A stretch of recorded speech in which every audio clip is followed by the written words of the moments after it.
안녕하십니까. 존경하는 동료 의원 여러분, 김광수 부의장님, 시장님, 교육감님,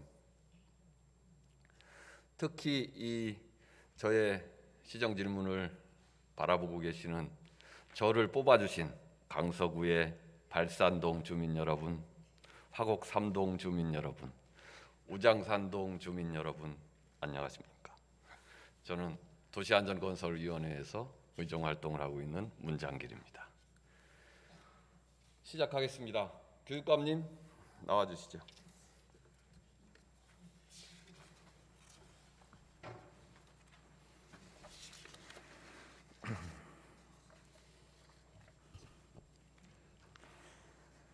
모니터에 나와 있는 대로 자사고 취소 소송 진행해서 서울시 교육청이 패소했습니다. 자사고 8군데가 두 학교씩 연합을 해서 서울시 교육청에 자사고 취소를 해제해달라는 소송에서 1차에서 서울시 교육청이 패소했죠. 교육감님 하시고 싶은 말 많으시죠? 예, 맞습니다.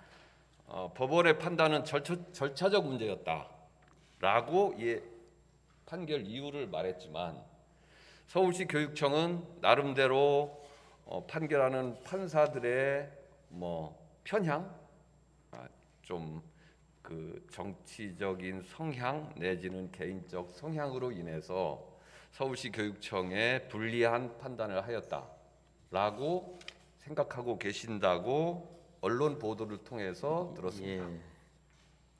그런데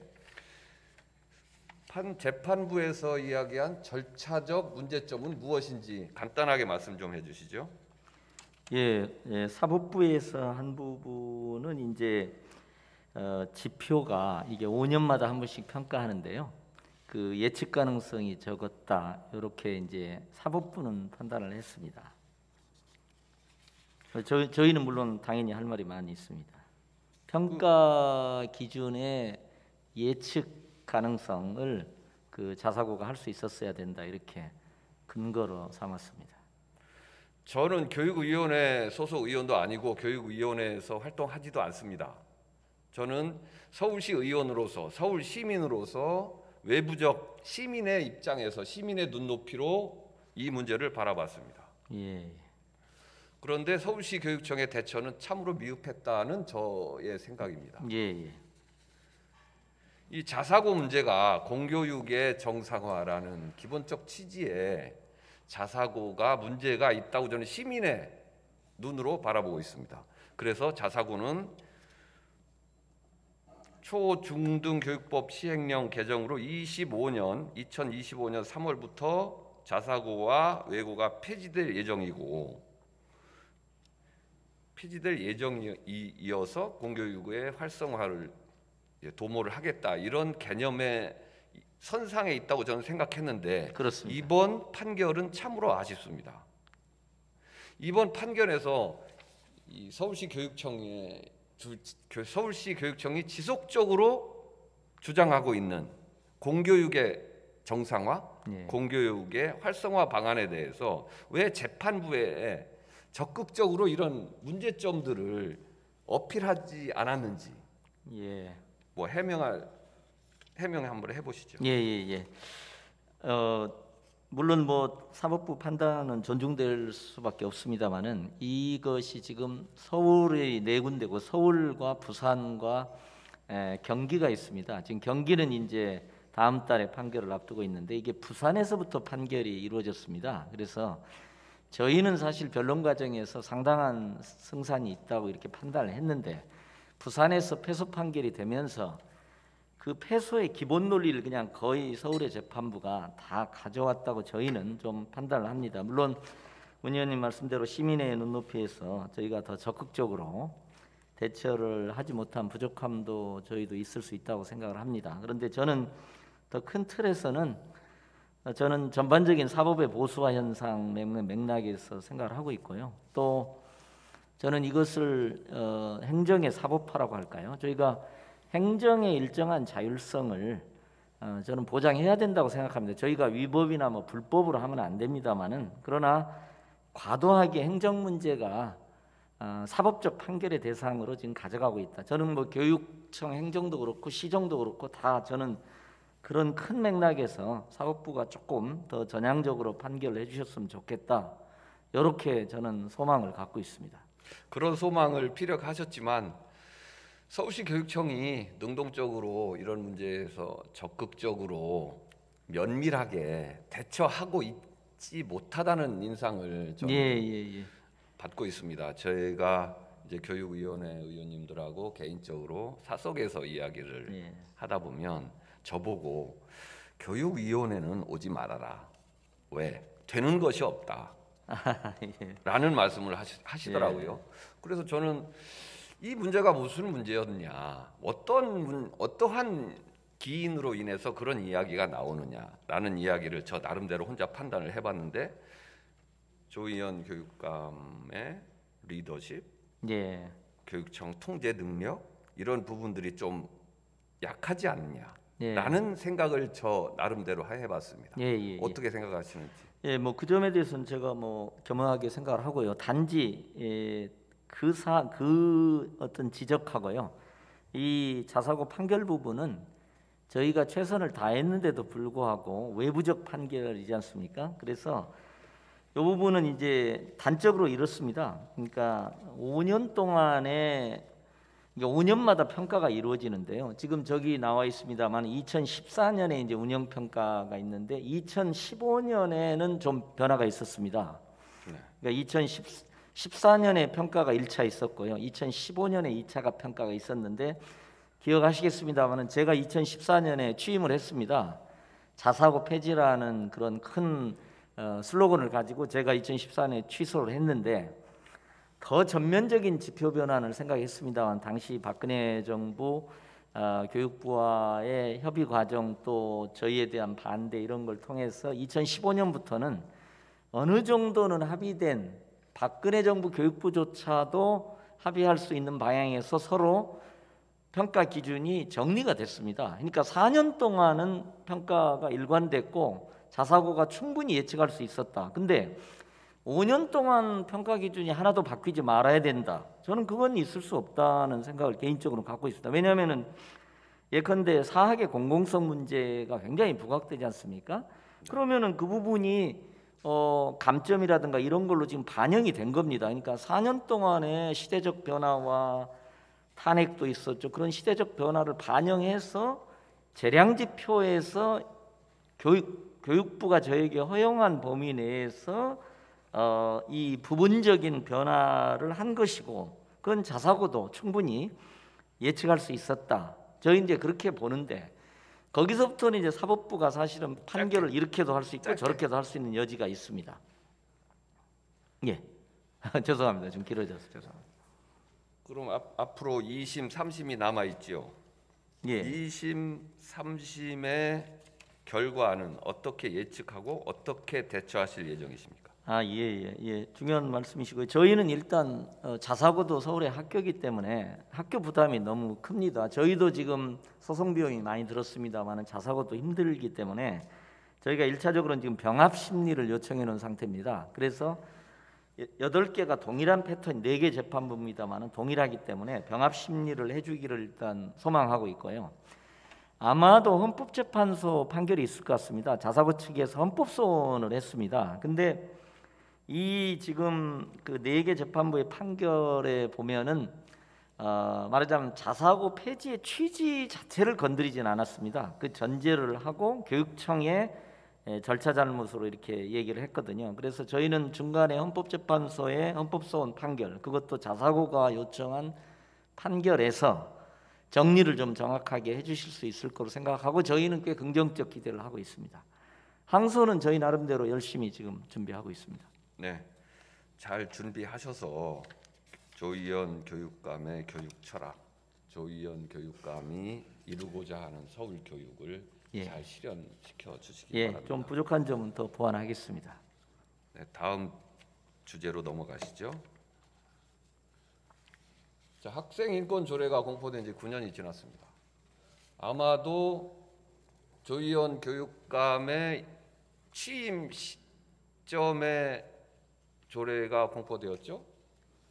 그런데 이 좋은 학생 인권 조례 좋은 취지가 현재 교육 현장에서 자라나는 우리 미래 세대의 학생들에게 제대로 적용되고 있는가에 대한 의문이 있습니다. 본 의원이 깜짝 놀란 그 외신이 하나 있었습니다. 일본에서 중학교 여학생들의 속옷을 검사한다는 간단한 외신이 있었어요. 깜짝 놀랐죠. 이게 어느 시대에 시행되고 있는 복장 규율인가? 그래서 저는 한국에서는 우리나라에서는 과연 이런 일이 일어나지 않을까? 우리나라는 어떨까?라는 의문을 스스로 해봤습니다. 그래서 서울 시내에 있는 중학교, 고등학교 여학생들 여학교의 그 교칙을 제가 전수 조사를 한번 해봤습니다. 놀랍게도 아직까지 여학생들의 속옷을 컬러를 규정하고 양말의 컬러를 규정하고 양말의 길이를 규정하고 머리의 길이를 규정하고 치마의 길이를 규정하고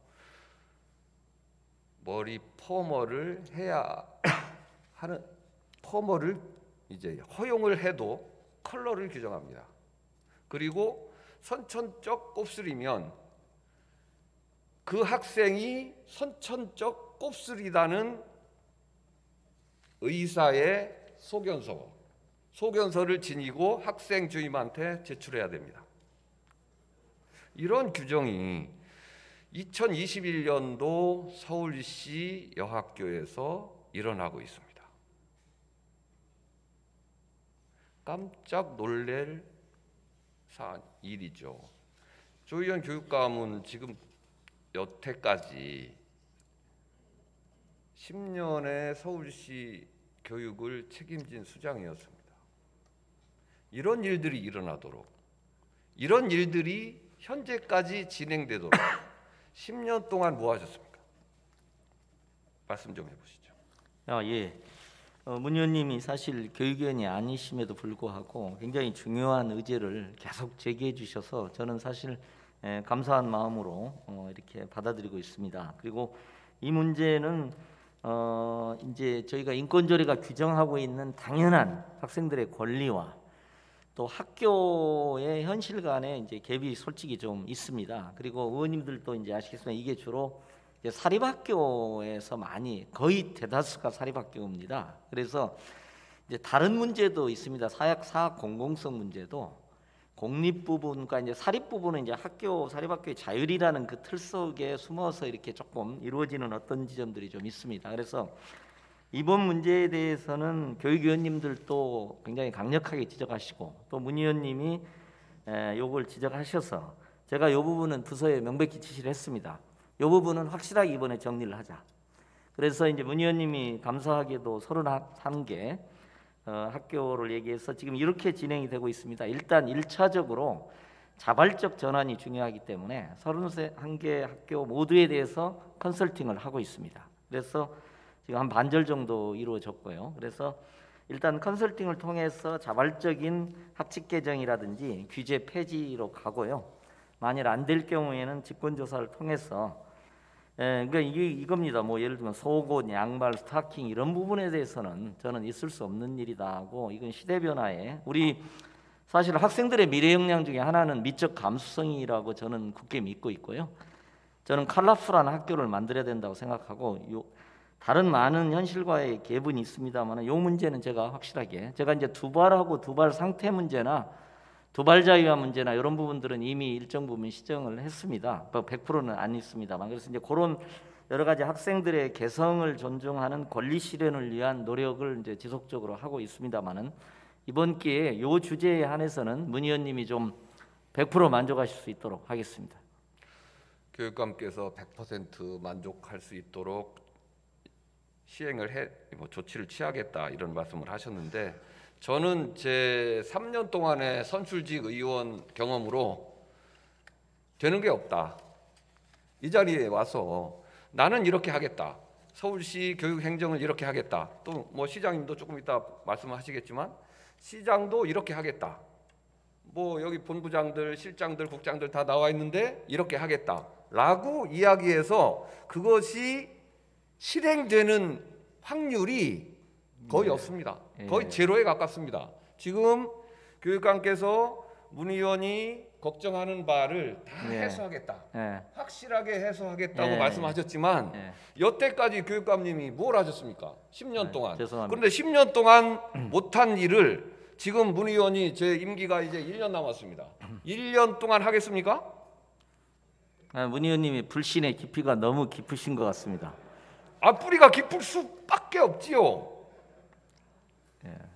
어쨌든 요 사안은 제가 그래서 이 사안이라고 했는데요. 많은 이 현장과 저희들이 지향하는 가치 목표가 갭이 있는데요. 그건 뭐 제가 인정하고요. 근데 요 문제는 저도 이건 말이 안 된다고 생각을 하고 저희 교육위원님들 13분 모두가 수차례 사실 지적을 하고 계십니다. 수차례 지적을 했는데도 불구하고 여태까지 뭘 하셨습니까? 본 의원이 복장 문제에 대해서 조례를 개정을 했고 또 언론 보도에 수없이 나왔습니다. 이 이후 교육감님이 일선 학교에 대한 뭐 컨설팅 부분을 시작을 했습니다. 그 전에 교육위원님들께서 그렇게 수없이 지적했는데도 불구하고 그 전에 한 액션은 뭐가 있었습니까?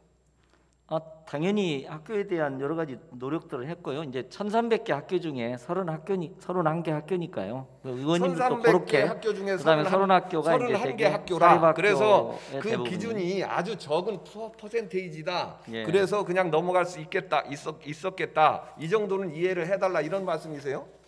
그러니까 이제 뭐 31개까지도 저는 다른 문제는 사실 많은 경우에 이제 사학의 자율성이라는 또 다른 또 가치 속에 이렇게 숨는 경우가 많이 있습니다. 솔직히. 교육감님, 잠시만요.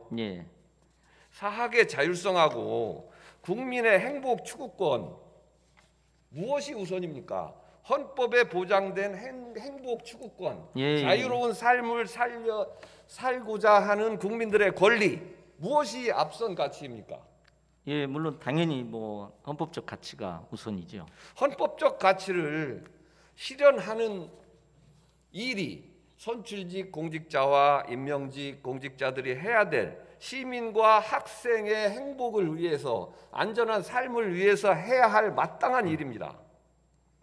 이 부분에 대해서 교육감께서는 간과하고 있었다.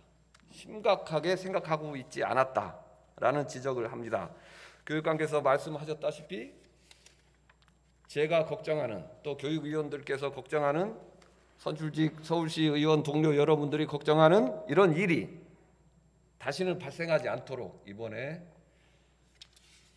효과적이고 확실한 대책을 마련해서 시행해 주시기 바랍니다. 노력하겠습니다. 들어가셔도 좋습니다. 시장님 나와주시죠.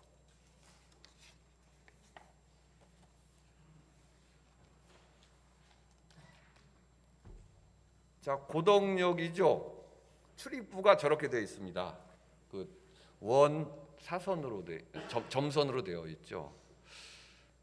자, 다음 고덕역 다음에는 계룡역, 그 다음에는 우장산역, 그 다음에 철산역, 그 다음에 장지역. 또 있나요 뒤에? 등등이 저렇습니다. 딱 보면 무슨 말을 하려고 하는지 시장님 딱 짐작하시겠죠? 짐작이 갑니다. 결론을 너무 빨리 이제 도출하면 안 되니까 제가 인트로를 조금 하겠습니다. 1호선은 74년도에 지어졌어요.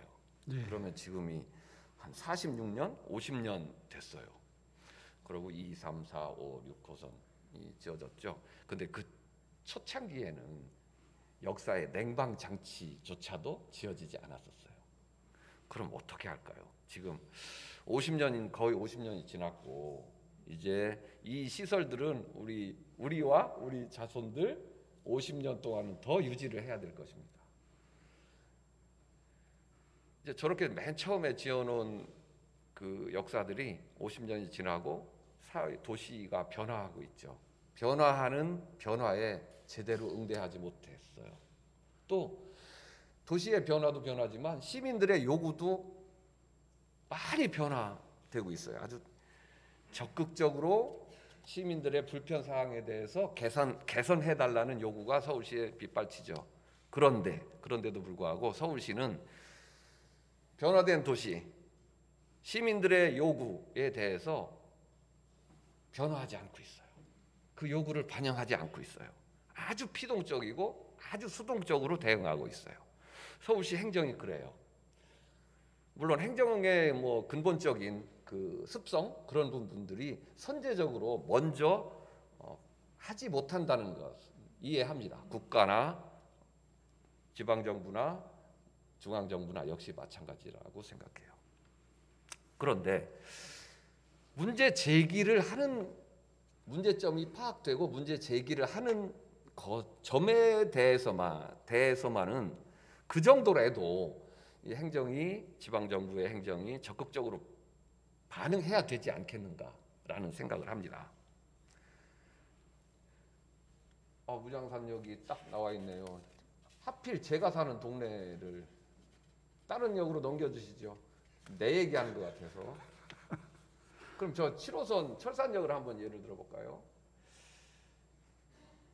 저기 지금 반짝거리는 부분으로 이제 횡단보도를 건너서 2번 출입구나 3번 출입구에 그 출입하는 사람들은 불편함이 큽니다. 시장님은 이렇게 생각하실 수도 있어요. 저 정도야 뭐 횡단보도 한번 건너서 조금만 걸어가면 3번, 2번 출입구로 들어가면 되지 뭐. 이렇게 생각하실 수 있어요. 그런데 저기를 1년 365일 출근을 하거나 시장을 가거나 등교를 하는 사람들은 많이 불편해요. 특히 그 취약 학생을 둔 부모들은 아주 걱정이 커요. 왜? 저 횡단보도를 건너면서 우리 아이가 또 우리 남편이 우리 부인이 또 어떻게 교통사고를 당하지 않을까 아주 불안해요.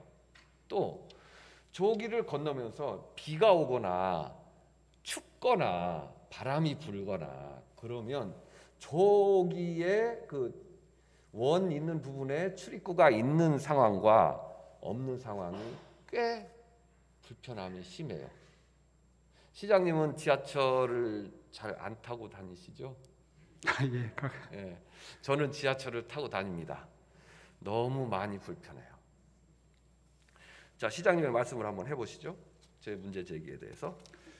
예, 저도 이번에 이 시정 질문 준비를 하면서 5호선부터 8호선까지 그 공사하는 과정에서 공사 예산 문제나 여러 가지 이유 때문에 그 지하철 역사의 길이가 짧아지면서 더 추가로 설치돼야 될 출입구가 4개로 줄었다는 사실을 새롭게 알게 됐습니다. 사랑합니다. 예. 네, 말씀하십시오. 예, 그래서 작년 10월부터 올해 10월을 기점으로 지금 용역이 진행되는 걸로 보고를 받았고요. 그 용역이 나오는 대로 그 모든 역사에 대해서 심층적인 조사를 해서 우선순위를 두어서 순차적으로 뭔가 조치가 필요하지 않겠나 하는 판단을 지금 하고 있습니다. 그렇죠. 무언지는 모르지만 이건 해소해야 되겠다. 이 문제를 그냥 놔둬서는 안 되겠다는 인식은 같이 하시는 것이죠. 또 보고를 받으시면서 이런 컨설팅이 진행되고 있다는 것도 파악하셨다고 그러셨죠. 그런데 재원이 문제입니다. 이 막대한 재원이 듭니다. 지금 건설 당시에 냉방장치를 하지 않았던 역사의 냉방장치를 만드는데 한 역사당 200억 원 정도에 돈. 그러면 아무런 이제 구조 변경도 안 하는데 냉방장치만 단순히 설치하는데 200억 원 정도가 드는데 저런 출입구 변경의 문제는 토목공사서부터 다시 시작해야 됩니다. 만약에 저 장지역에 출입구 없는데 저 두 개를 만들자면 저 지하를 다 파야 되고요. 또 저 지하에 환풍장치, 지작물, 매설물들이 수없이 많죠. 아마 한 역당 300억 원 정도 들 것입니다. 뭐 10개를 하자면 3천억 원이라는 막대한 돈이 들죠. 그래서 이 부분들은 그 의원님들의 개인적 그 역량으로는 조금 힘듭니다. 서울시 정책이 좀 변화해야 될 것 같아요. 그냥 건설해놓고 한 번도 재점검이 없었던 서울시 그 지하철 출입구 또 미세먼지, 소음 전체에 대한 재건설이라는 개념으로 한번 접근해야 될 것 같습니다. 시장님, 마지막 말씀해 주시고 자리에 돌아가셔도 됩니다. 마지막 말씀해 주시죠. 예, 의원님 적절하게 지적해 주신 대로 예산 문제 때문에 아마 처음에 출입구를 최소화하는 것으로 방침을 정했던 것으로 짐작이 되는데 그 이후에 아파트가 지어진다거나 개발이 된다거나 하는 과정을 거쳐서 이제 주거 환경이 좀 달라지면서 이용자 숫자도 늘어나게 되고 이런 지역들이 적잖이 있을 거라고 생각을 합니다. 따라서 방금 전에 말씀드린 것처럼 올 10월이면 용역 결과가 나온다고 하니 나오고 난 다음에 잘 아시는 것처럼 한꺼번에 공사를 하기에는 상당히 부담이 되는 그런 예산 사정이니만큼 우선순위를 어떻게 설정을 해서 이 문제점을 해결해 나갈지에 대해서 심사숙고해서 추후에 보고드리도록 하겠습니다. 고맙습니다. 사랑합니다. 자리에 돌아가셔도 됩니다.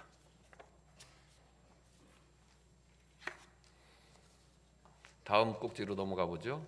수도 계량기 문제 띄워주시고요. 그 상수도 사업본부장님 나와주시죠.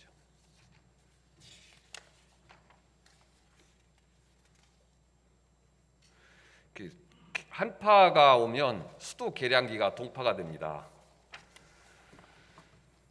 참 불편하죠. 여러분 가정에 제 집에 겨울에 수도 계량기가 동파되었다라면 그 예상되는 집안의 문제가 일단 화장실 사용을 할 수가 없을 거예요.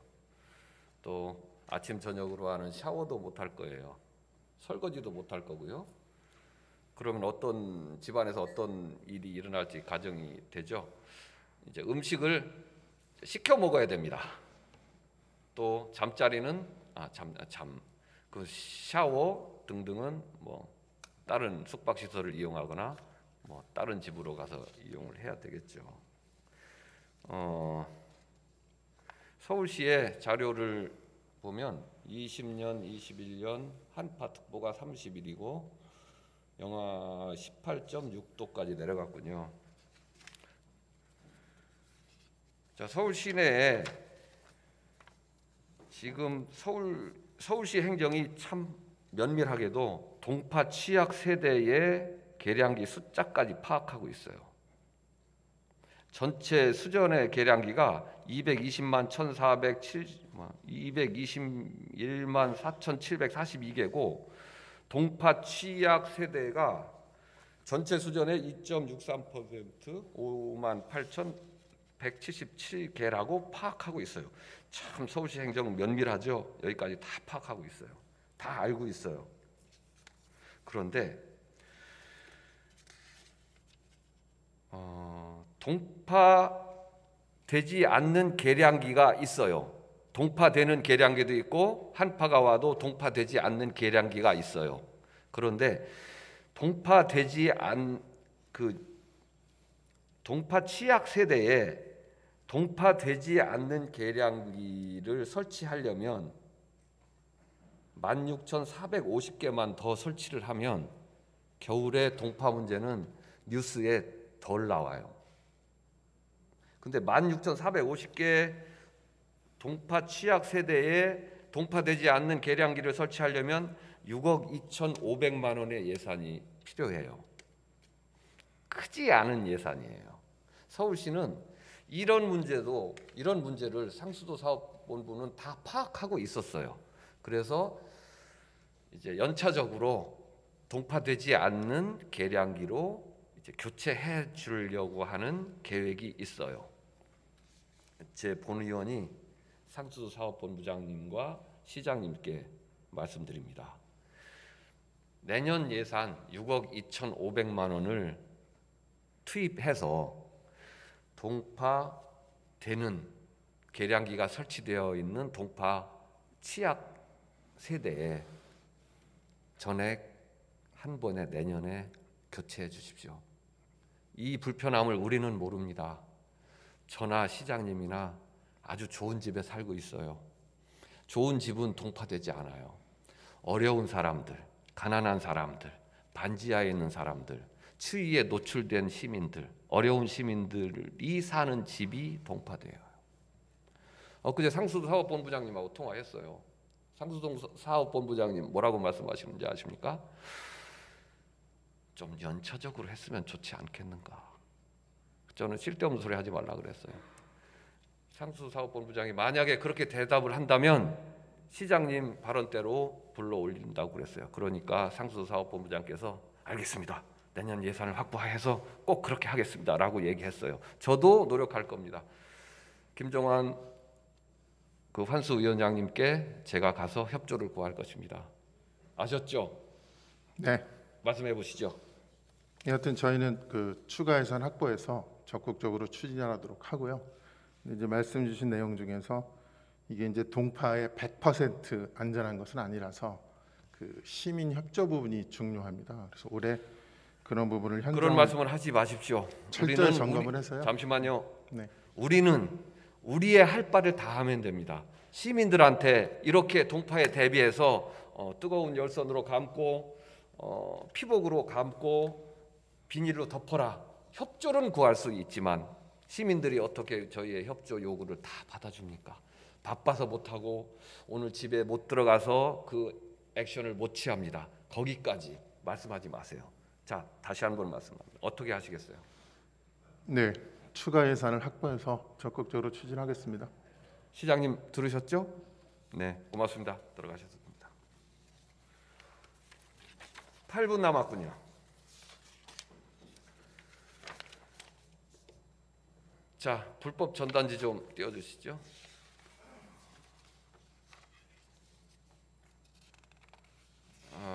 서울시 도도와 주택가 우리 집의 현관 주택가 도로가 저분들의 넓은 광고판이 되었습니다. 일수라고 하는 소위 일수라고 말하는 그 작은 돈을 구워주는 업체들이 있습니다. 즉시 현금을 드리고 저분들이 저걸 쓰시는 분들은 금액이 100만 원, 300만 원, 500만 원, 1000만 원의 돈을 씁니다. 참 어려우신 분들이시죠. 100만 원이 없어서 저거를 저 일수 업체에 일수를 씁니다. 그럼 100만 원을 다 주는 게 아니죠. 선이자도 떼고 하루에 뭐 3,000원씩 30일이면 뭐 35일 갚아라 그러면 뭐 그냥 한 5% 정도의 이자를 내면 됩니다. 그런데 실제적으로 하루에 꼬박꼬박 내시는 분들이 없어요. 못해요. 저분들은 아주 어려운 대로 어려운 상황으로 이제 몰린 상태이기 때문에 우리들이 생각하면 하루에 100만 원을 갚으려면 3,000원씩 뭐 105일인가요? 이렇게 갚으면 돼요. 근데 갚을 수 있잖아요.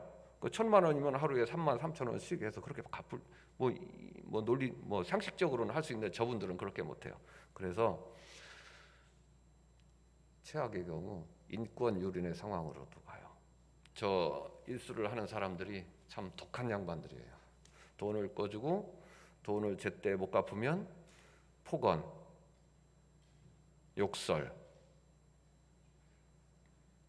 또 일상생활을 못하게 하는 부분으로까지 몰아가요. 인권 유린은 당연히 발생하는 것이고요. 어려운 분들은 더 어려운 상황으로 몰립니다. 저 부분에 대해서 제가 따로 시정 질문을 준비하고 있는데, 일단 단속을 해서 저 큰 광고판을 없애시죠. 그 다음에 또 유흥가에서 배포되고 있는 저 명함형 전단지들도 있습니다. 참 민망합니다. 읽기에도 보기에도. 일단 서울시에서 이 부분에 대한 강력한 단속을 통해서 일단 없애시죠. 제가 알기로는 꼭 비교하는 건 아닌데 타 지방자치정부에서는 이런 부분들을 강력하게 규제를 하고 단속을 해서 그 효과를 보고 있다는 소리를 들었어요. 우리 서울시에서도 저 부분을 체크를 해서 강력하게 단속을 했으면 합니다. 그렇게 하실 것이라고 믿고 이만 마치겠습니다. 만약에 제가 오늘 몇 곡지 준비한 일들이 잘 진행이 안 되고 그러면 다시 8월 임시회의, 11월 정례회의에 나와서 다시 한번 책임을 묻고 과정을 체크를 하도록 하겠습니다. 오랜 동안 들어주셔서 감사드립니다. 이상 마치겠습니다.